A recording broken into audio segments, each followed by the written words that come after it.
Thank you for that, Terrence, and thank you everybody for tuning in today and for your patience waiting for this meeting to start. Unfortunately, we did not reach our quorum of 75 students. So there are going to be a couple of things that we can't do today that are on the agenda, but I will call the meeting to order at 12:03.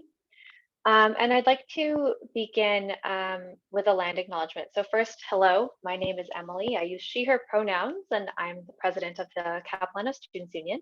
And we really appreciate you all spending some time with us here today.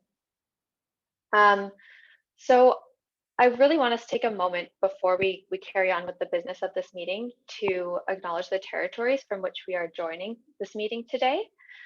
If you are in Vancouver or British Columbia or Canada or anywhere on Turtle Island, also known as North America, you are on stolen land. And you can use the website nativeland.ca to find out on whose territories you are.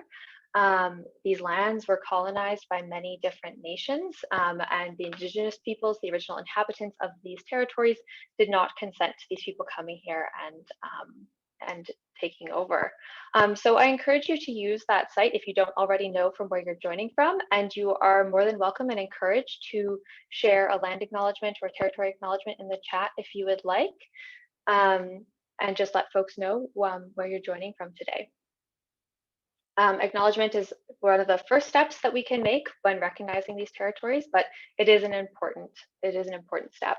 So I am a settler and a descendant of settlers of British and Scottish ancestry, and I share that to situate myself on these territories and to remind myself and all of you that my presence on these lands is an act of occupation.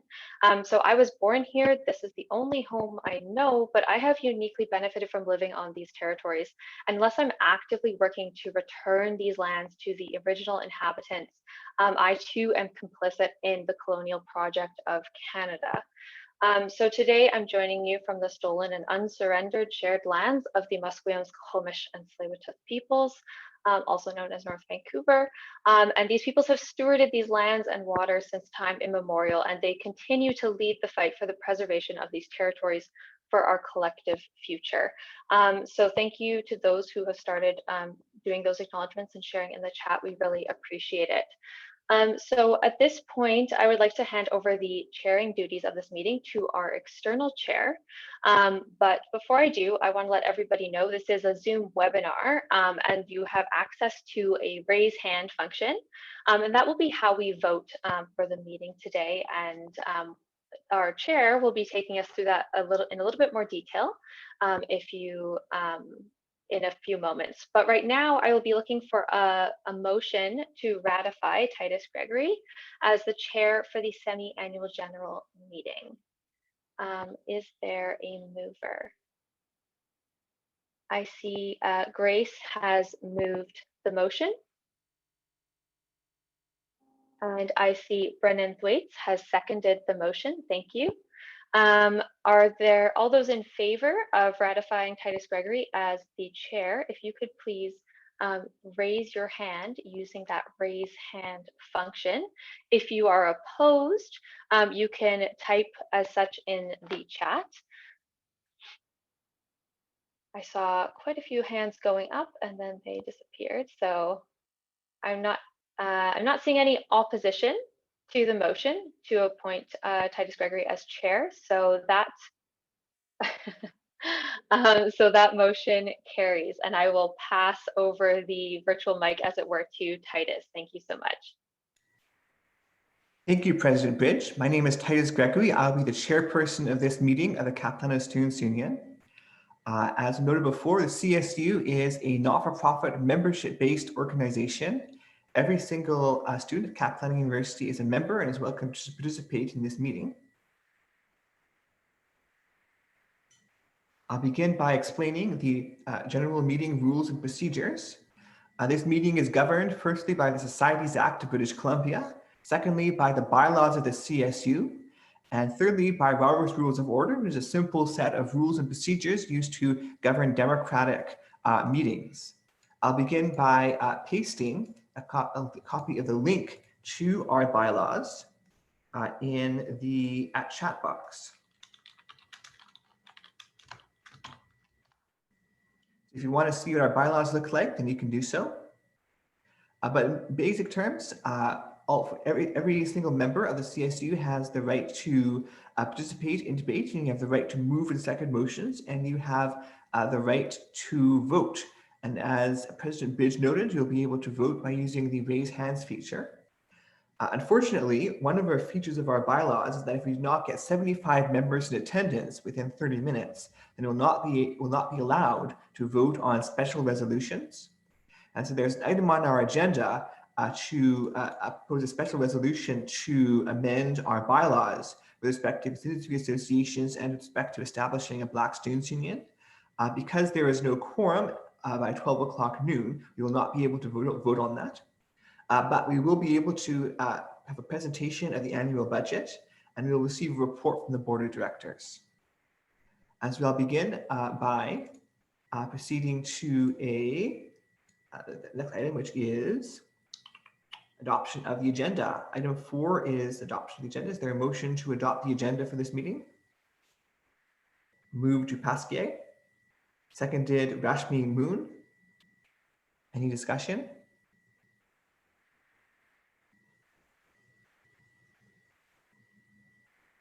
If you wish to speak, simply state so in the chat box. Seeing none, I will go to a vote.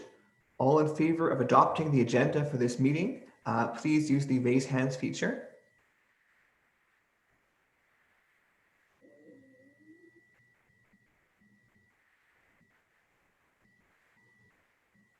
Thank you. Now, any who are opposed to the agenda for this meeting, please use the raise hands feature.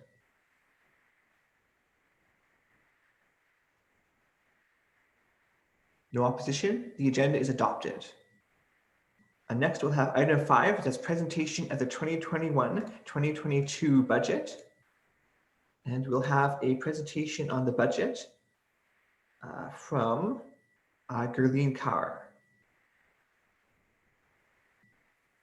Hi everyone, my name is Gerline Kaur and I am the Vice President Finance and Services looking after the service delivery and financial side of Capilano Student Union. Today I will go over how Capilano Student Union maintained and developed the annual budget for 2021-2022 while comparing the last year budget.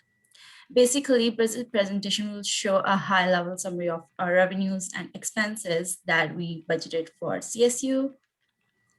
On the revenue side, shown in the first slide here, we split the amount into 3 categories.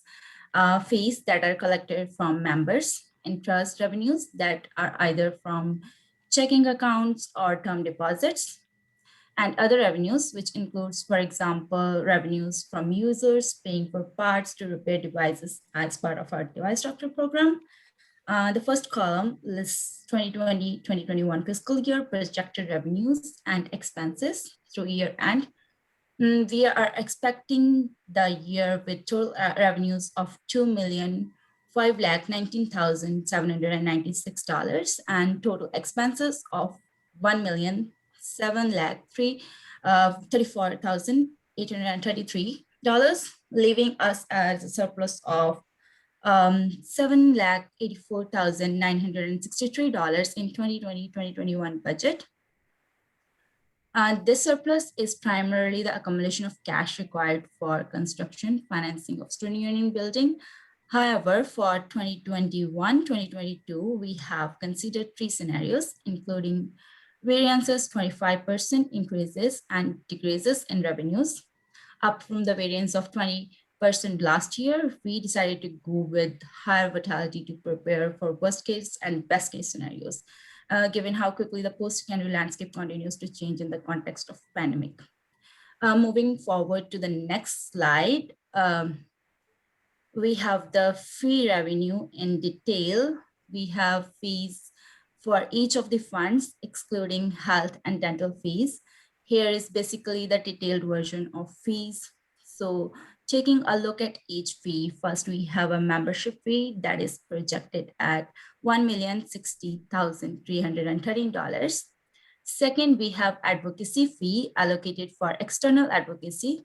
Moving forward with the fee for equity and sustainability projected at $1,22,286, and the money budgeted for clubs and events is $48,280. The business and professional society fees amount to $92,637. Next, a recreation and intramurals fee of $80,976, followed by personal electronic repair fee of $89,139. The building fee is huge, as that is different fee that our membership pays to fund the construction of new student union building, and that fee has projected revenue of 9,91,350, which is an escalation as the project start date approaches.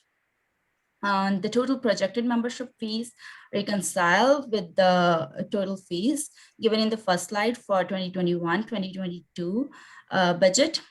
There is a 3.8% variance shown on the next fiscal year, which is mainly because of assumption of increase in inflation rate, which will affect the fee structure.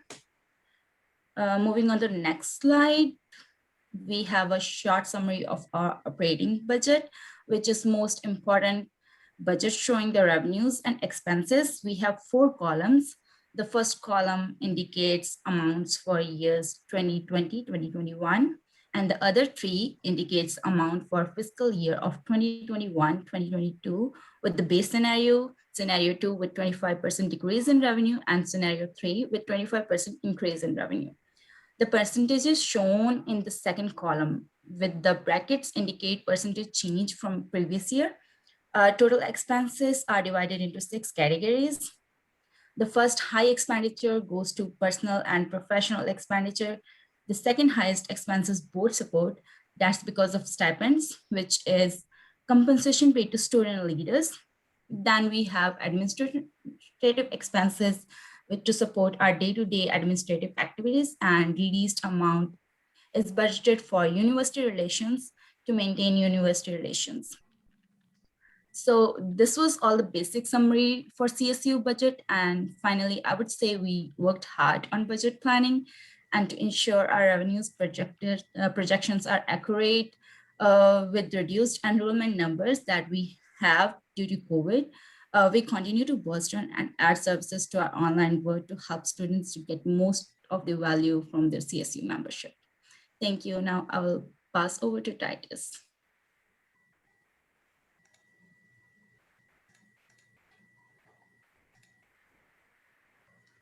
Thank you, Ms. Carr. And now I'll ask if there are any questions concerning the budget.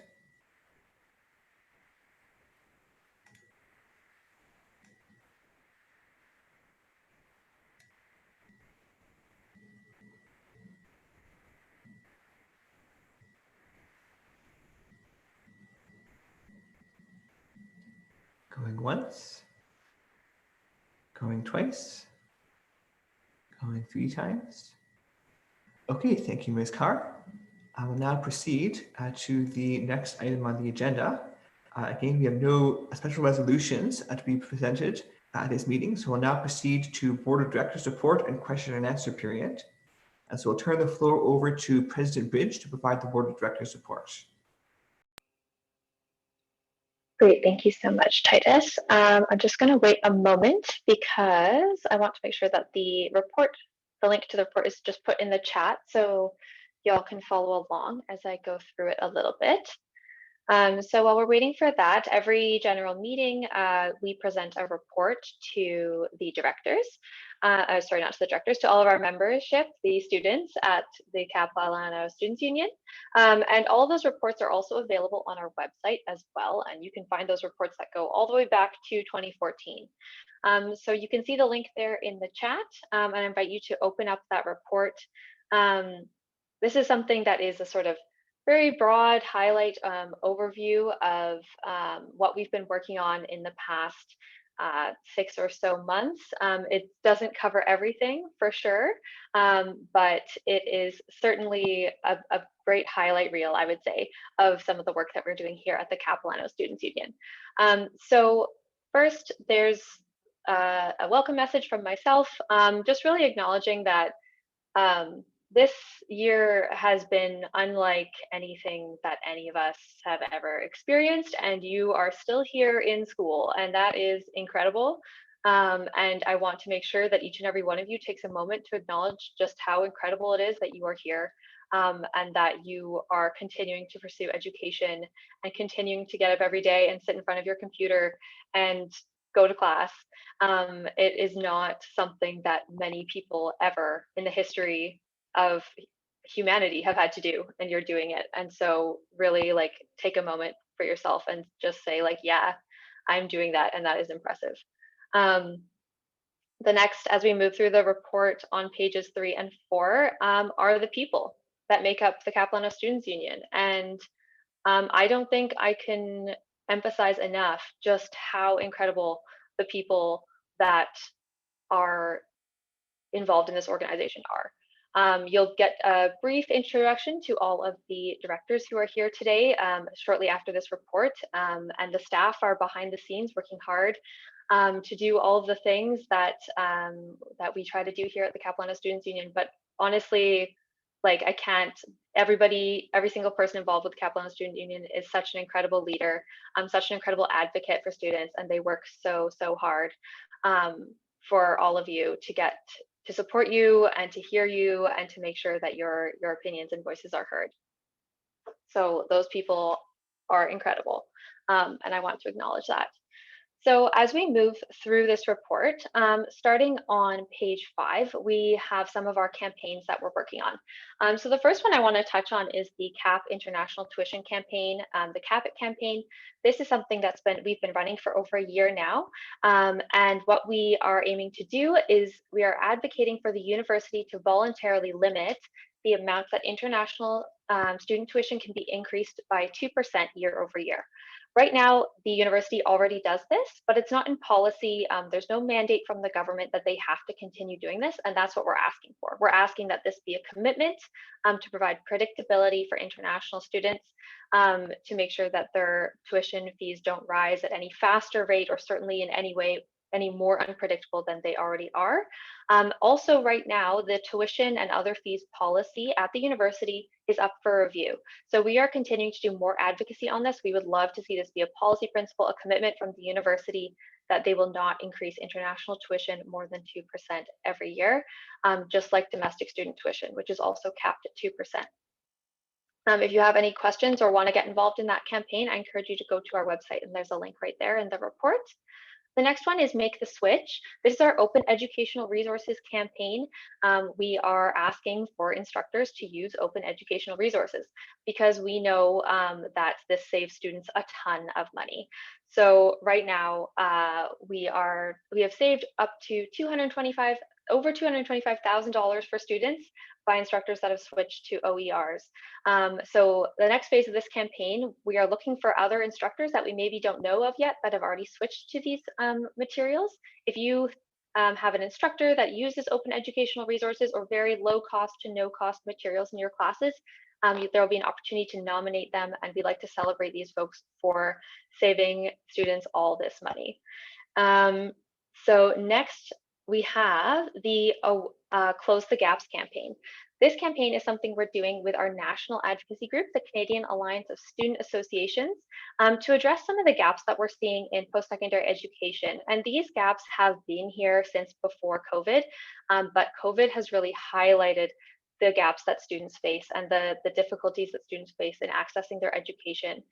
So this campaign is all about bringing your story directly to decision makers at the federal level. I encourage you to go to closethegaps.ca and share your story. You can post to social media, you cannot post to social media and just send a letter to federal policymakers. But the main goal is to make sure that your story, your experience is heard at the federal level. So they know that they can't ignore students, they have to invest in the future. Building on that, we do relations with government at all levels, local, so municipal, provincial, and federal. We did our federal advocacy back in the fall, and we've just wrapped up our provincial advocacy with the Alliance of BC Students. That's our provincial advocacy group. And the main things that we brought to provincial decision makers, we had a few different asks. One of them was asking them to invest more in public funding for universities. We asked for increased mental health supports. We asked for more financial aid for graduate students, which is not most students at Capilano University, but as you move on, you'll be definitely looking for more financial aid as you pursue further education. Also asking for a province-wide survey for students with disabilities to better understand the needs that students with disabilities have when accessing post-secondary education, as well as renewed commitment and further investment into addressing campus sexualized violence. So going back to what we've done at the federal level, back in December, we did advocate to extend the postgraduate work permits that were already I guess, dispersed to students, recent graduates, and international students who are about to graduate, recognizing that COVID-19 has obviously impacted your ability to get enough working hours. And we were pleased to see that that was granted, that extension was announced in January. So those students have, and recent graduates have a bit more time to pursue, to use their postgraduate work permit and to pursue their permanent residency. We also regularly meet with the senior administration at CapU. So that is the university executive. We meet with them once a month. We bring up all the concerns that we're hearing from students, things that we're working on, campaigns, all that kind of stuff. And we also have bi-weekly meetings with a couple of the university executives, and that has started since COVID, just because there's so much changing all the time. We hear so many different things from students, issues within specific programs, departments, and we're committed to doing that advocacy and making sure we work towards solutions. And then when we go to page 11 of the report, there are a few pages here about all of the services that we offer students.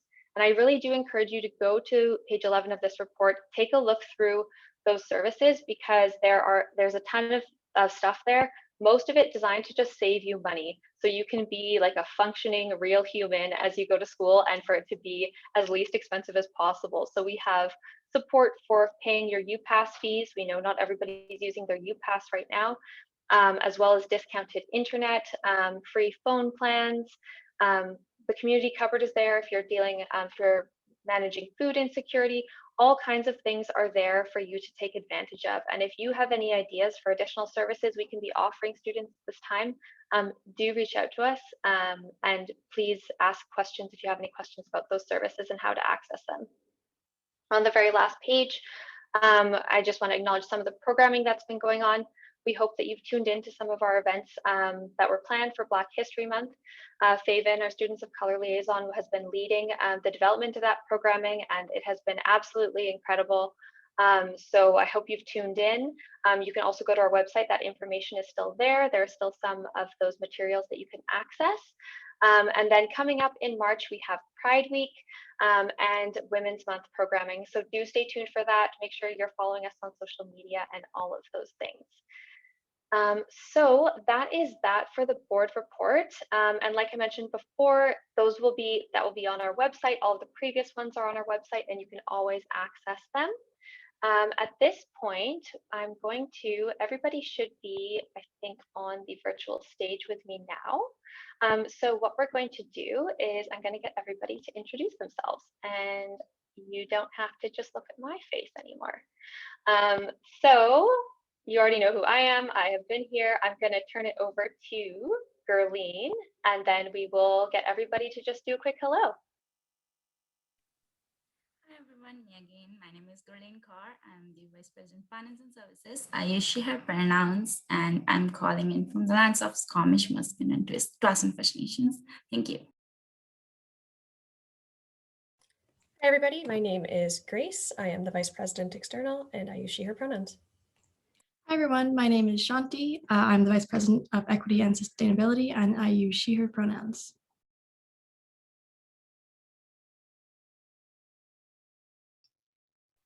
Hi, my name is Alex. I'm the Fine and Applied Arts Representative, and I use he, him pronouns. Hi, my name is Michaela Volpe. I'm the Queer Students Liaison, and I use she, her, hers pronouns. Hi, I'm Myla Medino. I'm the I'm the Women's Students Liaison. My pronouns are she and them.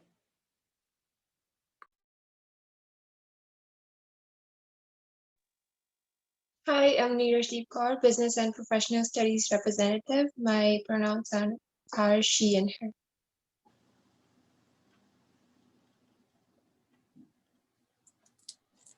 Hello, my name is Yumi. I'm the Mature and Parent Student Liaison, and I'm calling in from the lands of the Squamish and Tsleil-Waututh Nations.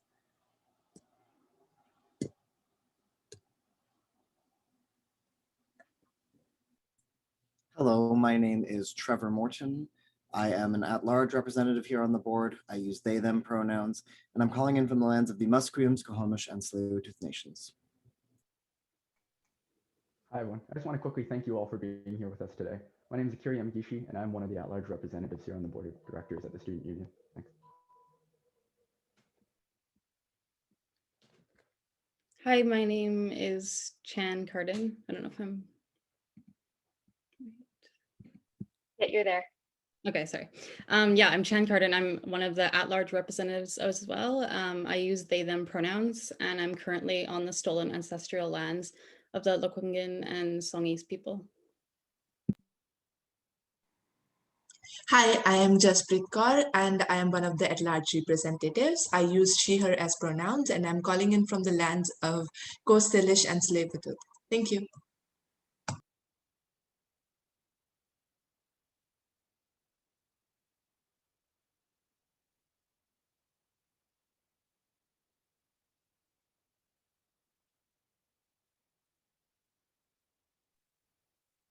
Rashmi, are you here?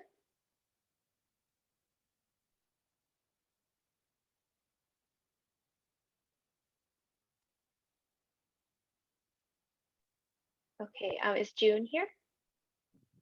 Yeah, hi there, I'm June. I use she, her pronouns. I'm the Accessibility Justice Coordinator.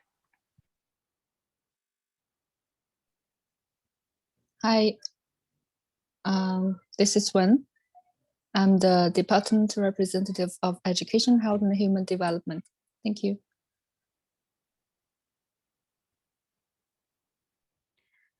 Emily, am I audible now? Yes, we can hear you now. Okay, sorry for the connection. Hello everyone, I'm Rashmi Moon. I'm the Board of Governors representative and I use she, her, hers pronouns. Thank you.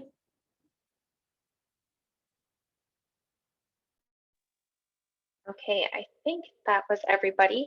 Thank you so much, folks, for introducing yourselves. A couple of directors couldn't be here today.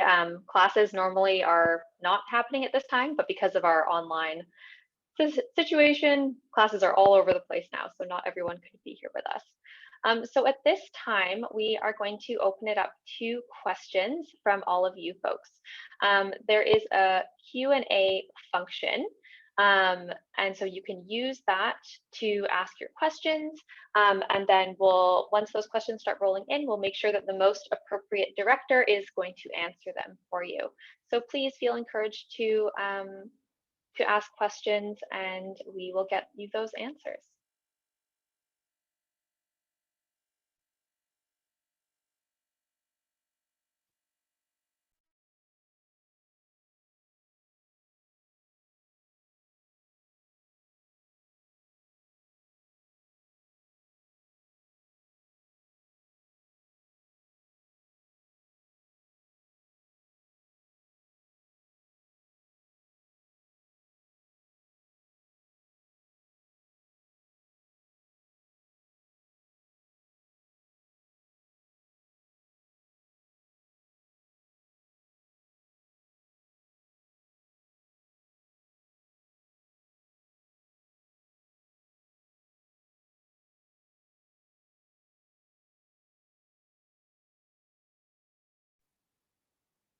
Not seeing any questions yet.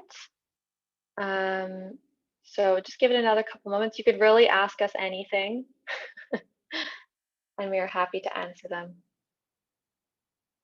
I'll just wait a couple more moments.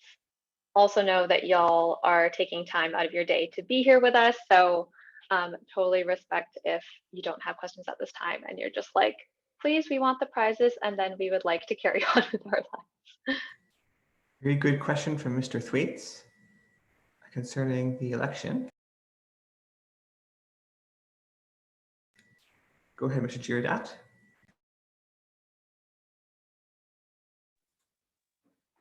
Hello, folks. My name is Chris, he, him pronouns for me. I'm the CSU's executive director. Nominations are actually open for the Capilano Students Union's elections to the board of directors right now. So head to the Capilano Students Union website.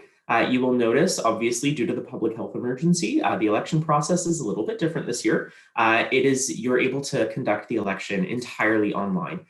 So I encourage you folks to head over to the website, and I think we're going to be chatting a little bit more about the elections and how to get involved in a few minutes anyway. And thank you to my colleague for sharing the link in the chat for more details there.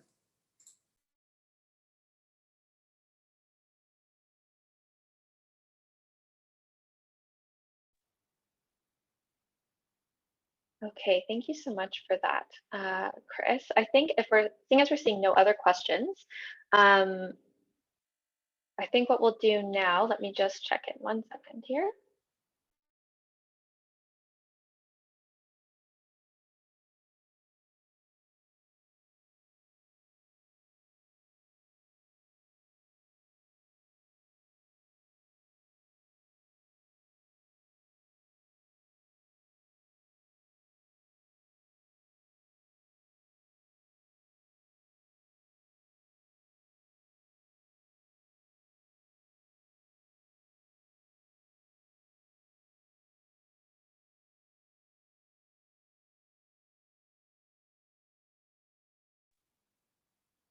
Okay, so I think what we're going to do now, folks, seeing as there's no more questions, for those that are interested in more information on the election process, as Chris did mention, it is already open for nominations. So we can go through a bit more of those details for those that are interested and want to stick around.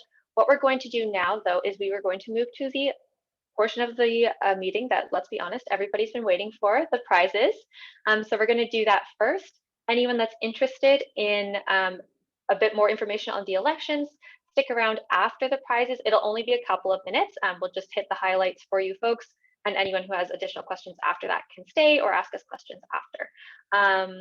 So thank you so much. I'm going to turn it back over to some of our incredible staff to lead the prize draw. Thank you. And before we do so, I'd like to state that as the business of the meeting is finished, I'll declare this meeting officially adjourned and then turn the floor over to our host, Terrence Alanis, for the prize draw.